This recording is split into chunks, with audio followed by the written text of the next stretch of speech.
Hey yo, selamat datang kembali di channel ZN, Zona Nyantai. Admin doakan semoga kalian semua diberi kesehatan dan rezeki yang melimpah. Sebelum memulai videonya, bagi yang belum subscribe silakan subscribe terlebih dahulu agar admin tambah semangat lagi ke depannya. Like juga jika kalian suka dengan videonya dan juga jangan lupa untuk berkomentar untuk kemajuan channel ini.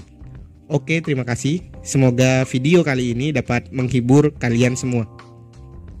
Di cerita sebelumnya, Yuan Best tingkat 5 terbunuh dengan serangan dahsyat dari teknik pedang Qi. Sekali lagi, kemenangan didapatkan oleh Jiang Han dan keluarga Yan. Xiang Er kali ini mendapat tugas untuk memimpin perekrutan wajib militer yang diadakan oleh kota Piaksue. Hal itu dilakukan untuk persiapan jika sewaktu-waktu Kekaisaran Prefektur menyerang kota Piaksue. Seekor beruang membawa Jiang Han ke hutan dalam pegunungan Black Rock. Beruang tersebut meminta tolong pada Jiang Han untuk menghadapi 3 orang yang telah mengambil barang berharga milik si beruang. Dikarenakan beruang itu adalah teman lama Jiang Han, dia pun bersedia membantu. Pada saat Jiang Han memeriksa dengan roh jiwanya, Jiang Han menemukan barang berharga lainnya seperti 12 roh jiwa Yuan dan jiwa seorang kultivator yang sudah meninggal. Tak ingin menyia-nyiakan kesempatan itu, Jiang Han dan beruang membuat rencana untuk merebutnya. Episode kali ini dimulai dengan Jiang Han yang berhasil merebut jiwa dari seorang kultivator kelas atas. Namun si pria tua menyadari keberadaan Jiang Han yang bergerak secara diam-diam di belakang mereka. Jiang Han dengan cepat langsung menyerap jiwa tersebut masuk ke dalam tubuhnya. Kemudian, setelah berhasil mendapatkannya, dia segera pergi dari tempat tersebut dengan menggunakan kekuatan transformasi naga miliknya dan meninggalkan beruang untuk sementara. Si beruang terlihat pasrah melihat Jiang Han pergi meninggalkannya. Kini dia sudah dikepung oleh 3 orang sebelumnya.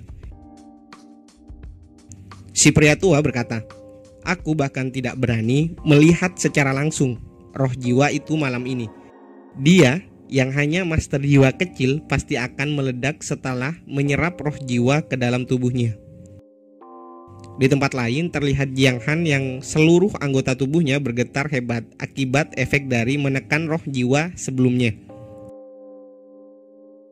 Dia bersusah payah menahan kesadarannya untuk terus pergi menjauh.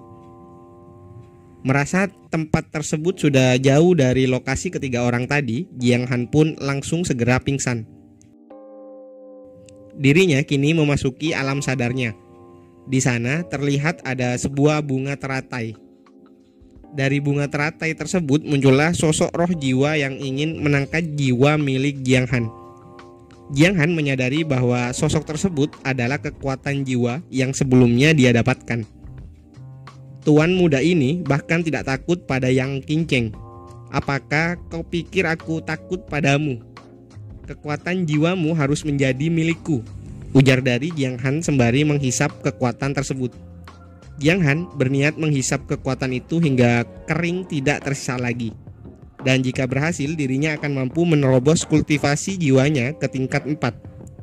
Sedikit penjelasan, kekuatan Jiang Han terbagi menjadi 2 bagian, kultivasi bela diri dan kultivasi jiwa. Masing-masing mempunyai tingkat dan tahapan yang berbeda-beda. Untuk saat ini, kultivasi bela diri milik Jiang Han sudah berada di tingkat master tahap ke-9. Dan kultivasi jiwanya baru saja menerobos ke tingkat 4 saat ini. Di setiap tingkat terdapat 9 tahap yang harus dilalui untuk dapat naik ke tingkat selanjutnya. Di sini, roh jiwa tersebut mendapatkan kembali kesadarannya. Ia terlihat sangat marah ketika mengetahui Jiang Han mencoba menyerap energi jiwa miliknya. Dari situ, Jiang Han merasakan kekuatan hasrat pedang yang sangat kuat terpancar dari roh jiwa tersebut. Jiang Han juga mengatakan untuk roh jiwa itu tidak melawannya dan menurut saja saat Jiang Han menyerapnya. Kemudian Jiang Han menggunakan teknik lubang hitam pelahap. Teknik yang dapat menyerap energi roh jiwa lebih cepat dari sebelumnya. Dengan cepat proses penyerapan terjadi. Jiang Han juga terlihat menahan sakit akibat efek tersebut.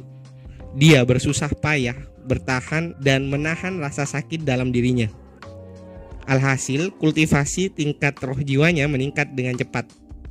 Dari tahap keempat, kini naik menjadi tahap kelima. Naik lagi ke tahap keenam. Tahap ketujuh. Lalu tahap kedelapan. Namun, tanpa disadari oleh Jiang Han, roh jiwa tersebut mendapatkan kesadaran penuh.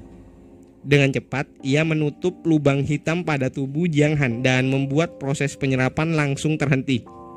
Serangan tersebut tidak hanya menutup lubang hitam, tetapi berlanjut menjadi serangan fisik dan membuat Jiang Han terlempar dari tempatnya berdiri. Jiang Han yang terlempar berkata, "Apa kesadaran jiwanya sudah pulih sepenuhnya? Beraninya kau mengganggu orang tua ini. Pikirkanlah bagaimana caramu mati di tanganku sebentar lagi," ujar dari roh jiwa sebelumnya. Dijelaskan bahwa roh jiwa tersebut dulunya merupakan kaisar pedang rhinoceros. Dia mempunyai kepribadian yang arogan. Akan tetapi, kecintaannya pada pedang sangatlah besar. Orang yang bebas dan sangat sombong. Dahulu semasa hidupnya, dari gurun utara ke Kaisaran Tianwu sampai ke Laut Cina Timur, dia telah menantang dan bertarung melawan 500 lebih master bela diri tanpa sekalipun kalah. Di sini Jiang Han mencoba menjelaskan bahwa kejadian sebelumnya hanyalah salah paham. Jiang Han juga langsung memanggil roh jiwa tersebut sebagai seniornya. Jiang Han juga mencoba beralasan jika bukan karena dirinya yang menyerap energi roh jiwa, maka roh tersebut tidak akan mendapatkan kesadarannya kembali. Dengan mencoba mengintimidasi Jiang Han, roh jiwa berkata, "Jadi, apakah aku harus berterima kasih padamu karena sudah membangunkanku?" Jiang Han menjawab, "Itu tidak perlu. Kita sudah impas." Jiwa tertawa melihat tingkah dan keberanian dari Jiang Han. "Hahaha, jarang ada seorang yang berani menjawab seperti itu di depanku. Ternyata kau adalah pemuda yang sangat berani." Sedikit obrolan mereka lakukan. Sampai beberapa saat kemudian, roh jiwa terkejut mendengar dari mana Jiang Han berasal. Sedikit penjelasan jika Jiang Han aslinya berasal dari benua Tianlong. Dan untuk saat ini, Jiang Han berada dan tinggal di benua yang lebih kecil, yaitu benua Tianwu. Roh jiwa berkata, "Menarik, kau sangat menarik. Dulu semasa hidupku, aku menjadi orang yang sangat sombong dan selalu berjuang. Tapi aku tak menyangka, ternyata diriku hanyalah seekor katak di dasar sumur. Nak, aku bisa memberimu ilmu pedang dan kekuatan jiwa selama kau melakukan satu hal untukku. Pergilah ke kota Laut Timur dan kalahkan orang yang mengeklaim dirinya sebagai orang terkuat atau orang nomor 1 di dunia. Kemudian lemparkan kata-kata kotor padanya." Jiang Han pun menjawab bahwa dirinya bersedia melakukan hal tersebut. Akan tetapi, Jiang Han mengatakan jika dia hanya menginginkan kekuatan jiwa saja dan tidak untuk ilmu pedang.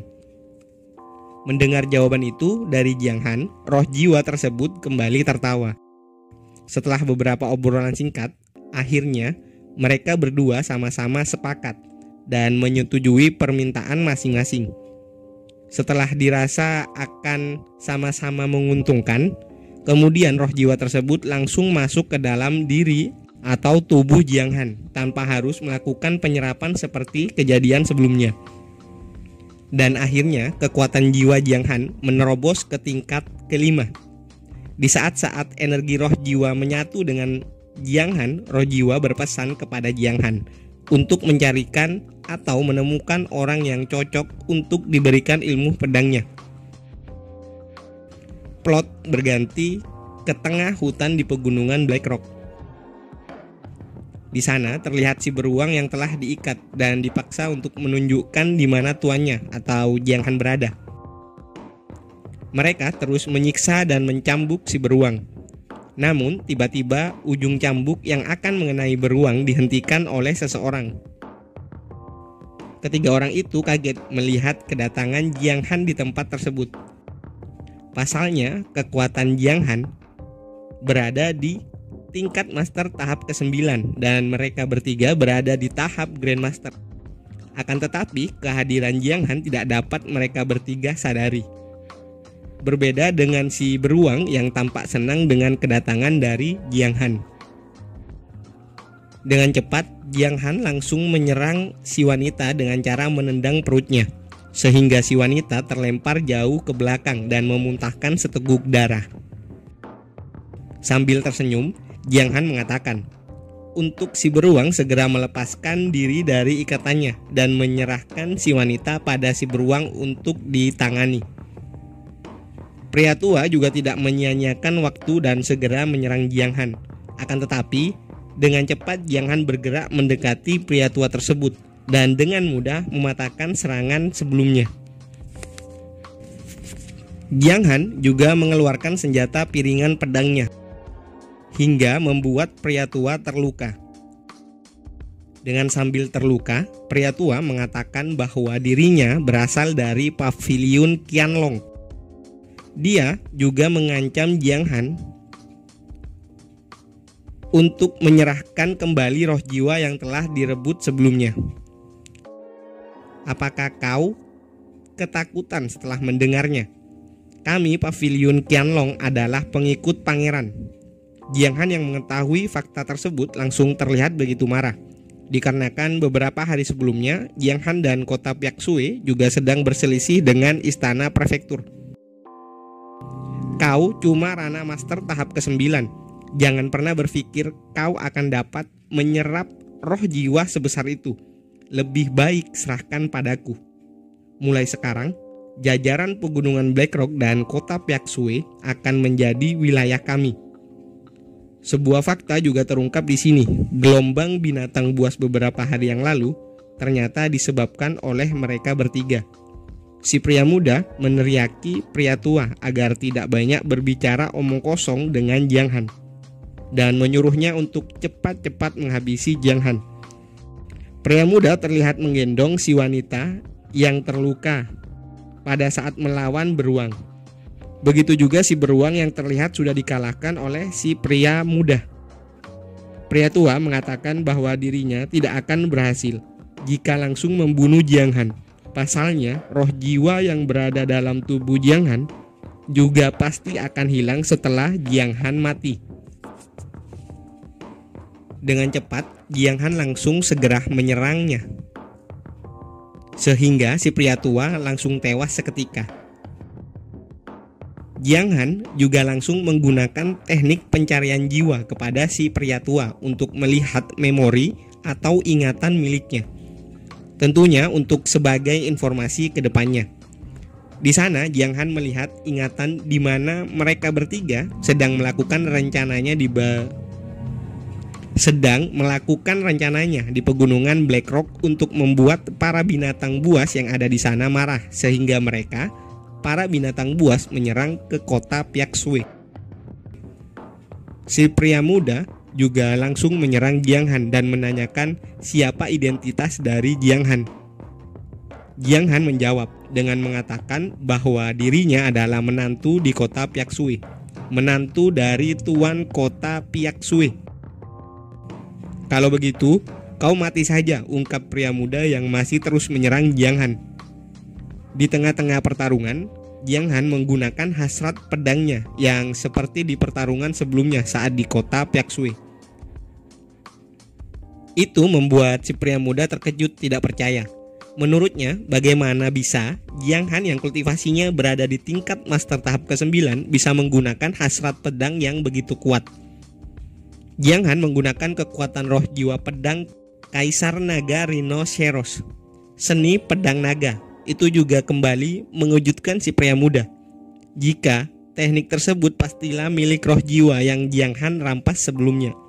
Sambil tertawa, pria muda berkata, "Aku akan membiarkanmu melihat seperti apa kekuatan dari Grandmaster sebenarnya. Tidak peduli dengan apa yang kau lakukan. aku akan menghancurkannya dengan satu serangan. Si wanita mengatakan bahwa itu adalah King Jill Thunder Spear, jurus andalan yang dimiliki si pria muda. Sambil bersiap, Jiang Han berkata, "Naga terbang saja bisa ditebas, apalagi kau yang seorang manusia." Adu serangan pun terjadi dan menimbulkan ledakan yang sangat kuat di tempat tersebut. Si wanita meremehkan Jiang Han yang kultivasinya dibawa dari kultivasi pria muda. Dia juga mengatakan bahwa pengalaman bertarung juga mempengaruhi kuat tidaknya serangan. Setelahnya, Jiang Han kembali mengeluarkan teknik yang bernama seni pedang naga serangan ratusan semburan. Lalu dengan cepat Jiang Han melesat ke belakang si pria muda. Itu membuat si pria muda tidak percaya dengan kecepatan milik Jiang Han. Lalu tanpa basa-basi, Jiang Han langsung menyerang dengan tinjunya hingga menembus tubuh si pria. Aku menggunakan pukulan ini untuk orang-orang di kota Piaksue. Tuan Putri, pangeran, dan semua di kekaisaran adalah sampah di mataku, ungkap dari Jiang Han yang juga merampas sebuah kantong berisikan 12 jiwa yuan. Bersamaan dengan itu, Jiang Han yang juga sudah mengeluarkan seluruh energinya di pertarungan ini terlihat terjatuh menghantam tanah dengan keras. Di sisi lain, si wanita menjadi sangat marah melihat si pria terbunuh di depannya. Dia berteriak akan membunuh Jiang Han saat ini juga. Namun sebelum dia berlari pada Jiang Han, si beruang memegang kakinya dan menghentikan niat dari si wanita yang ingin membunuh Jiang Han. Dengan sisa-sisa kesadarannya, beruang berusaha melawan. Teriakan pun terdengar dari si wanita. Tampak Jiang Han dan beruang yang pingsan bersama setelah memastikan kemenangan dari pertarungan tersebut. Setelah beberapa lama kemudian, terlihat mereka sudah sadar dari pingsannya. Si beruang diam-diam berniat mengambil harta miliknya, yaitu 12 jiwa yuan.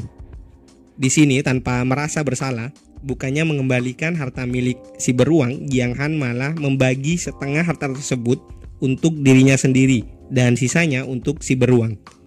Kau baru saja melakukan sesuatu yang tidak baik mengenai etika bela diri.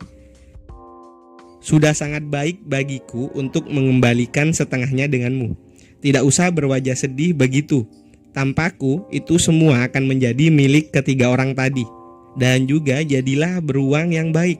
Tetapkan sebuah tujuan sederhana. Contohnya seperti berusaha menjadi penguasa pegunungan Black Rock. Siapapun yang berani merebut kota Piaksue, aku tidak akan segan-segan untuk menghabisinya saat itu juga, ujar Jiang Han sambil berlalu pergi dari tempat tersebut.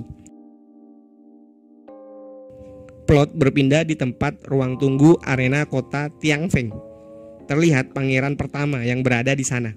Landan juga berada di sana untuk melaporkan informasi kegagalan dirinya pada saat merebut kota Piaksue. Sambil memasang sebuah topeng, pangeran berkata, "Suatu kebetulan kau kembali beberapa hari yang lalu. Aku baru saja memimpin pasukan untuk merebut kota Luoxing dari keluarga Xuan Yuan.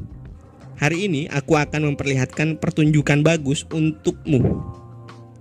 Jadi silakan kau menikmatinya." Di luar ruangan adalah arena pertarungan mirip seperti stadion gladiator. Banyak orang yang akan menonton pertunjukan atau pertarungan di sana. Pertarungan itu adalah sebuah acara resmi yang juga dipimpin oleh seorang pembawa acara atau lebih ke komentator gitu. Pembawa acara menjelaskan bahwa ratusan kelompok pemberontak dari keluarga Xuan Yuan yang sangat ganas dan kejam akan menantang pangeran. Pangeran juga sudah tiba dan bersiap di tengah arena untuk melawan semua orang dari kelompok yang disebut pemberontak tadi.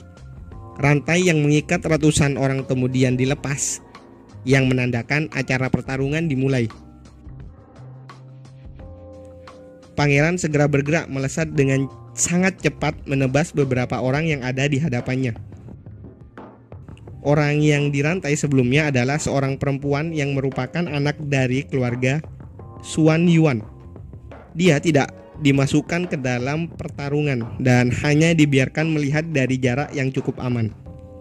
Ketua sekaligus kepala keluarga Xuan Yuan bersama anaknya berada di acara pertarungan tersebut. Dia adalah ayah dan saudara dari si wanita tadi. Ia bergerak diam-diam dari titik buta atau dari belakang pangeran. Akan tetapi pangeran menyadari dan segera menghunuskan pedangnya, sehingga kepala keluarga Xuan Yuan langsung tewas seketika.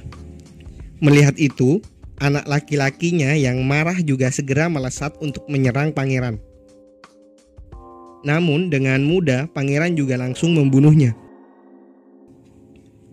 Pangeran sengaja melakukan itu di depan anak perempuannya atau putri dari keluarga Xuan Yuan, sehingga putri tersebut terlihat menangis, meneriaki ayah dan kakaknya yang kini sudah tewas.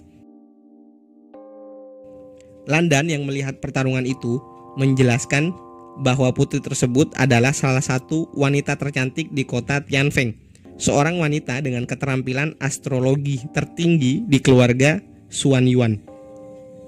Tidak beberapa lama setelahnya, semua kelompok keluarga Xuan Yuan sudah tewas di arena pertarungan dan menyisahkan pangeran seorang diri. Semua penonton meneriaki dan menyoraki si pangeran yang telah menang dan mampu menghabisi ratusan orang sendirian. Di sini juga diperlihatkan wajah asli dari pangeran yang nantinya akan menjadi musuh Babang Jianghan. Pangeran ini bernama Qi Hong, yang merupakan pangeran atau putra pertama dari Kekaisaran Prefektur. Video kali ini diakhiri oleh Qi Hong yang berkata, "Ini adalah takdir dari orang yang berani melawanku. Selanjutnya adalah giliran kota Piaksui beserta keluarga Yan."